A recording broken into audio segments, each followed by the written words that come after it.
오늘은 총회의 결정에 따라 순교자 기념주일로 지킵니다. 우리는 늘 앞서간 믿음의 선진들을 기억하고 그들의 믿음을 본받아야 합니다. 그들은 한결같은 마음으로 주님을 사랑했고 자기 목숨까지 바쳐서 증인의 삶을 살았습니다. 먼저 순교가 무엇인지 말씀드리려 합니다. 그리고 나서 성경과 역사 속에 나타난 사례들을 소개하고 성경 본문이 주는 교훈을 말씀드리고자 합니다. 그리스도의 복음을 위해 헌신하며 기꺼이 순교자의 길을 갔던 이들을 생각하면서 우리의 신앙생활을 점검하고 새롭게 결단하는 시간이 되기를 바랍니다. 첫째로 순교의 의미를 살펴보겠습니다. 우리가 순교라고 말할 때 이 말은 사전적으로는 자기가 믿는 신앙을 지키기 위한 죽음이라는 의미가 있습니다. 그리고 순교자라고 할 때 이 말은 자기가 믿는 신앙을 지키기 위해 목숨을 바친 사람이라는 의미입니다. 한자 문화권에서 순이라는 말은 거룩하고 고상한 죽음이라는 의미를 지니고 있습니다. 그래서 나라를 위한 죽음을 순국, 직책에 충실하여 목숨을 바침을 순직이라 하죠. 순교란 말의 순자는 따라 죽을 순자인데 죽을 사자와 열을 순이 합쳐진 말로서 죽은 사람의 뒤를 이어서 열흘 안에 죽는다는 의미를 지니고 있습니다. 그런데 오늘 우리가 말하는 순교는 동양 문화권에서 말하는 의미와는 좀 다른 뜻이 있습니다. 순교를 뜻하는 영어 마트르듬은 라틴어 마르투리움에서 나왔고 마르티리움에 해당하는 헬라가 말투리온인데 이 말은 흔히 순교로 번역되지만 본래의 의미는 증언 혹은 증거였습니다. 다시 말하면 신약에서 순교라는 개념은 따로 없었고 증언 혹은 증거라는 말이 후에 순교라는 의미를 지니게 된 것입니다. 그래서 말투리오라는 말은 증거 혹은 증인을 의미하는 동시에 순교를 의미하는 것으로 볼 수가 있습니다. 또 헬라어 마르투스는 흔히 순교자로 번역하지만 본래는 증인이라는 의미였습니다. 사도들은 예수 그리스도에 대한 신앙을 고백하고 이를 증거하다가 죽은 이들을 증인이라 표현했습니다. 그래서 말투리오는 증거와 순교를, 마르투스는 증인이라는 의미의 순교자라는 의미를 동시에 지니고 있습니다. 그 이유는 순교자들이 다 복음의 증거자들이었기 때문입니다. 말씀을 바르게 전가하는 일은 목숨을 건 행위였기에 증거가 곧 순교라고 불리게 된 것입니다. 그래서 신약 성경에서 마르투스라는 단어는 기본적으로 십자가와 부활을 전가하는 사도들에게 적용되었습니다. 요한계시록 2장 13절을 보면 믿음을 버리지 않고 죽임당한 안디바를 나의 충성된 증인이라고 말하고 있습니다. 충성된 증인이 바로 순교자라는 것입니다. 요한계시록 2장 10절에서는 죽도록 충성하라고 하여 죽음이 이르기까지 증인이 되라고 말하고 있습니다. 사도행전에서 바울은 스데반에 대해 말하면서 당신의 증인 스데반의 피를 흘렸다고 말하고 있는데 여기서 증거와 피 흘림을 같이 말하고 있습니다. 그리스도를 증거하기 위해서 죽음을 불사하는 경우를 말하고 있는 이런 사례들은 증거가 곧 순교라는 점을 의미했음을 보여주고 있는 것입니다. 그리스도를 증거하되 피 흘리기까지 증거하는 그 행위가 바로 순교라는 점을 말하고 있습니다. 그래서 초대교회 때부터 피 흘리기까지 복음 전가한 이들을 순교자라 불렀고 이들이야말로 그리스도의 제자로서 그리스도를 본받는 자들로 간주되었던 것입니다. 초대교회는 복음과 관련해서 세 가지 용어를 구별해서 사용했습니다. 먼저 복음을 위해 목숨까지 버린 이들을 순교자라 불렀고 그리고 죽지는 않았으나 끝까지 믿음 지킨 이들을 고백자, 콘페서라고 불렀습니다. 그리스도에 대한 신앙과 증거 때문에 체포되어 고문과 형벌을 받았으나 이분들도 다 예수님을 사랑했으나 그러나 목숨을 잃지 않고 풀려난 이들에 대한 징후였습니다. 반면에 그리스도를 증거하지 못하고 복음을 저버린 이들을 배교자 혹은 변절자라 불렀던 것입니다. 이렇게 세 가지 용어로 구분한 것은 배교절과는 달리 고백자들과 순교자들의 신앙을 본받고 기리기 위한 의도가 있었음을 알 수가 있습니다. 그 다음에 역사적 사례를 살펴보겠습니다. 먼저 성경입니다. 스데반은 예루살렘 교회의 집사였습니다. 그는 은혜와 권능이 충만하여 큰 기사와 표적을 민간에 행했습니다. 유대인들은 아무리 똑똑이라도 이 스데반이 지혜와 성령으로 말함을 능히 당하지 못했습니다.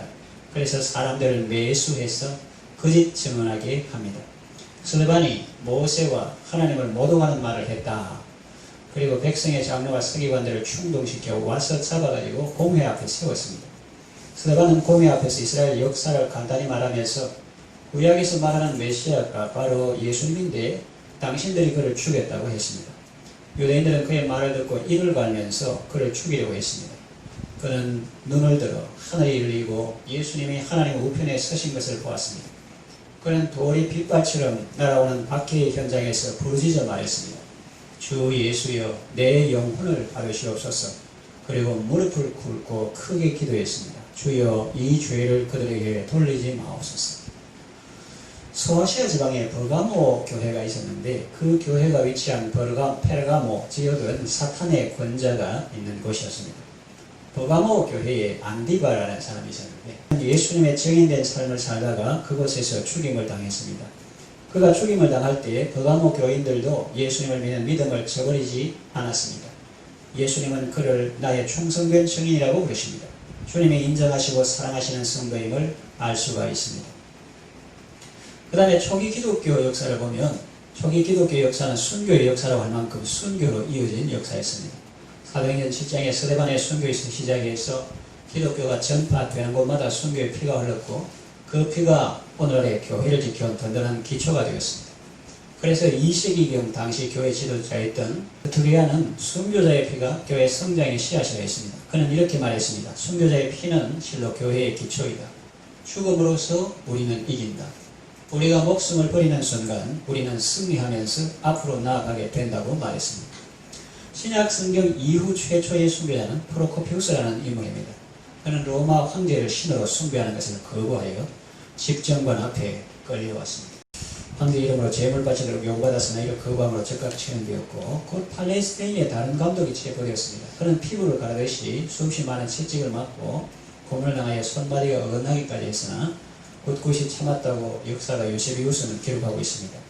당시 황제는 교회 지도자를 애교케 함으로써 기독교 운동을 말살하려는 의도가 있었습니다. 이그나티우스는 117년 10월 17일 로마에서 맹수에게 잡혀먹는 형벌인 맹수형으로 순교했고 폴리카바는 155년 2월 23일 서머나에서 화형을 당합니다. 그때 폴리캅 감독의 나이가 86세였습니다. 서머나에 존경받던 지도자였던 그는 단 한 번만 그리스도를 부인하면 그것을 근거로 석방해 주겠다고 했을 때 이렇게 말했습니다. 나는 86년간 주님을 섬겼으나 주님은 한 번도 나를 모른다고 한 일이 없는데 내가 어찌 내 주 그리스도를 부인하리요? 하고 대답하면서 이를 거부합니다. 그런데 인품이 너무 아까웠어요. 고령인데다가 인품이 훌륭해요. 집정관도 그를 살려주고 싶어서 다시 기회를 주었습니다. 그렇다면 당신은 곧 화형을 당할 것인데 그때 고통을 한번 생각해 보시고 사려 깊게 결정하십시오. 권유에서나 폴리캅은 육체의 아픔은 순간이지만 영혼의 아픔은 영원하다고 하면서 흔들리지 않는 마음으로 화형대에 올랐던 것입니다.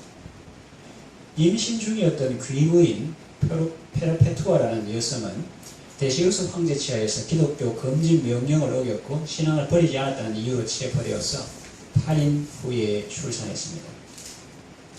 귀족 출신이죠.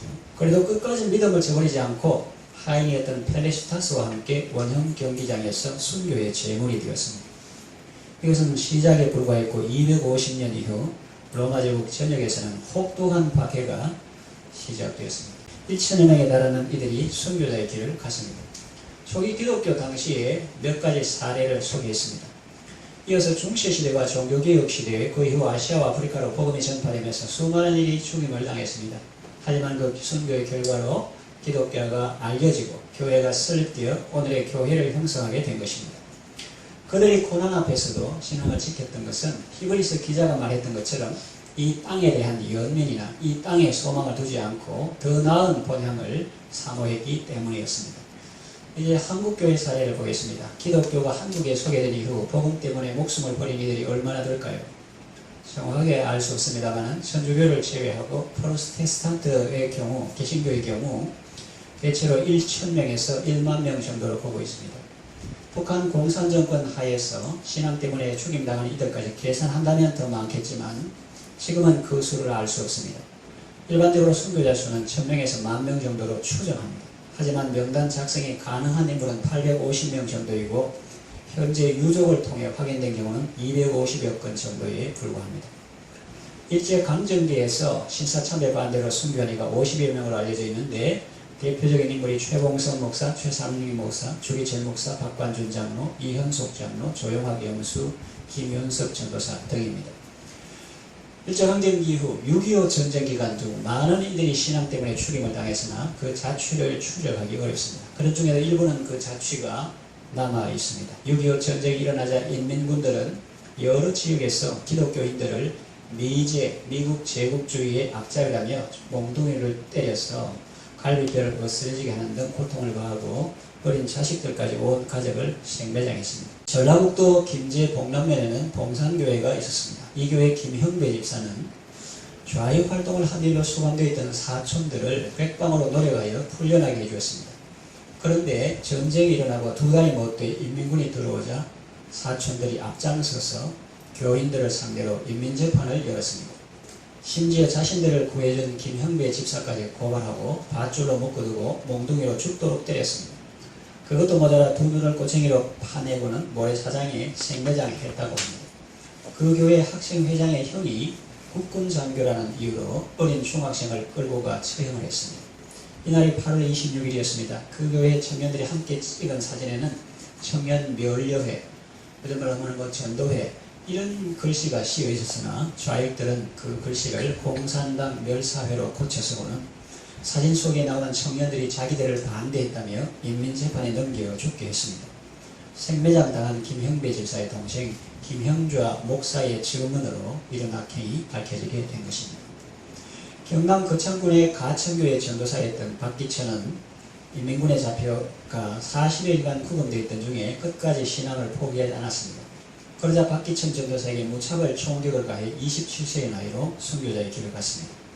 부인이 알치산에 계속된 위협으로 심장병에 걸려 별세한 지 2달 후였습니다. 겨우 4살이었던 아들은 졸지에 고아가 되었습니다. 박기천 전도사의 아들이 박내영 목사입니다. 경남 하천군 묘산면 관길이 하양교회 배추달 집사는 8월 7일 묘산 초등학교 뒤산에서 24세의 나이로 인민군에 총애맞아 세상을 떠났습니다. 주일 성수를 위해 인민군에게 협조하지 않았다는 이유였습니다. 그때가 성경을 더 공부하겠다며 거창 성경학교 입학하여 겨우 한 학기를 마친 뒤였습니다.